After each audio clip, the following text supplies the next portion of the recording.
sabi ng Tagalog, kumot kayo dyan, kumot. Sabi naman Bicol, sira kayo dyan, sira. O, di ba? Sa Bicol yun, sira eh. Isda. Oh. Tapos?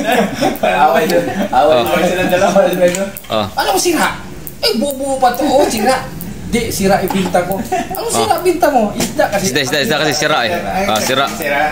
Di ba? Oo. Ang isda, sira. Isda ay sira. Magkasunod sila. Oo, magkasunod. Nabala ko yun. Ito yung taga Bicol eh. Guwapo. Yung isa, ang paninda niya, taho. Taho naman sa'yo. Yung pangalawa, ang binta niya, ito, taho. Ang sumusunod, ang binta niya, isda. Magkasunod sila. Taho! Taho. Sigaw naman yung isa. Sira! Taho! Sira! Napikon nga yung isa. Away naman. Ano sinasabi mong sira yung taho ko? Mali ko sa'yo. Hindi. Nagpatuloy ulit sila.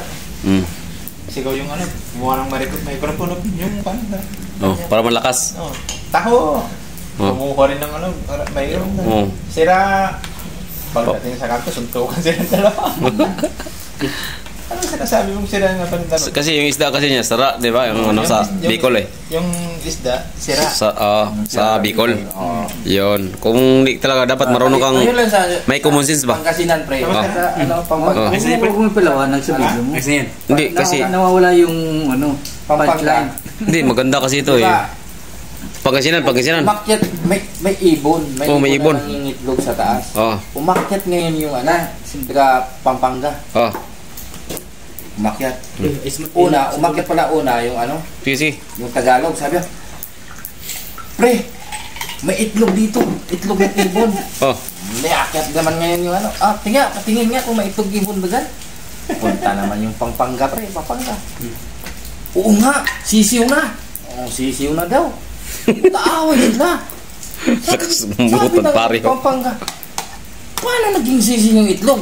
Itlog ba ngayon, naging sisiw na kagad? Airborne. Diba?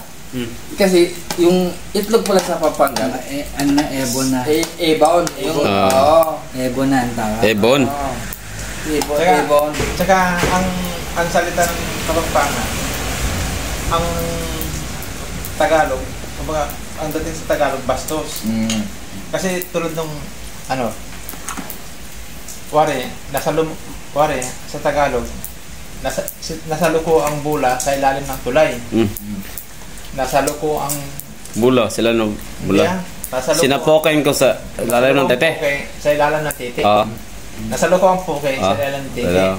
Sinapokin ko ang bola sa ilalim ng tete. Nasaluko ang puke sa ilalim ng tete. Sinalo ko lang ilalim anong bola. Depende sa pronunciation siguro. Nasaluko, hindi, yun talaga ang pronunciation. Nasaluko ang bola sa ilalim ng tete. Ang ibig sabihin sa Kapampangan, nasaluko ang bola sa ilalim ng tulay. Hindi yung tulay. Tete. Wari, magtatanong ka. Wari, nasa Pampanga ka. Pang ilang tulay yung ganitong lugar? Kaduan tete. Kaduan tete. Pangalawang tulay. Kasi tulay is tete. Oo. Ganun ba yun? Kumbaga sa Tagalog ng Kaduan tete.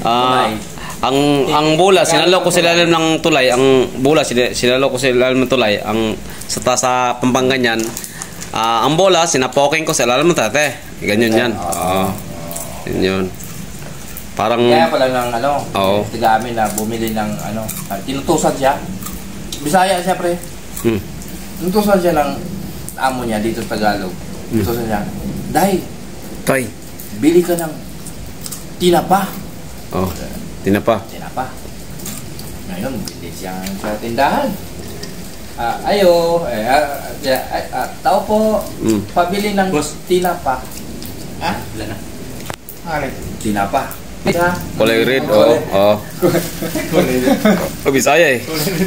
Tagalog ngayon yung Tagalog. May tinapa bang kulay red? No. Sabi niya, may tinapa bang kulay red? Sabi ng Tagalog, miss, wala namang tinapa bang kulay red. Paano masabi? May tinapa bang kulay red? May regla. Sabi, di yung nasa lata. paano naging pumasok yung tinapa sa lata? Yung tinapa sa amin dito dahil, Inusukan. inuusukan yan. Oo. Kasi sabi ng amo ko, tinapa sa Bisaya, yung sardinas eh. Sardinas eh. Oo, tama. Sardinas naman talaga sa atin. Tinapa, sardinas eh. Oo, di ba? Ito, true story dun. Kasi may kamag-anak ko sa Pampanga. Sabi sa akin. Ay, na? May kulang na ebon. Ano ebon? Saan tayo bibilang ebon? Ba't may kailangan na ebon? Nung pala ebon eh, kasi itlog nung pala itlog pala. Sabi ko, pagdating natin nilang pasano, yung itlog naging napisada agad, ebon na kagad. Yun nga, yung ibon nga yung itlog.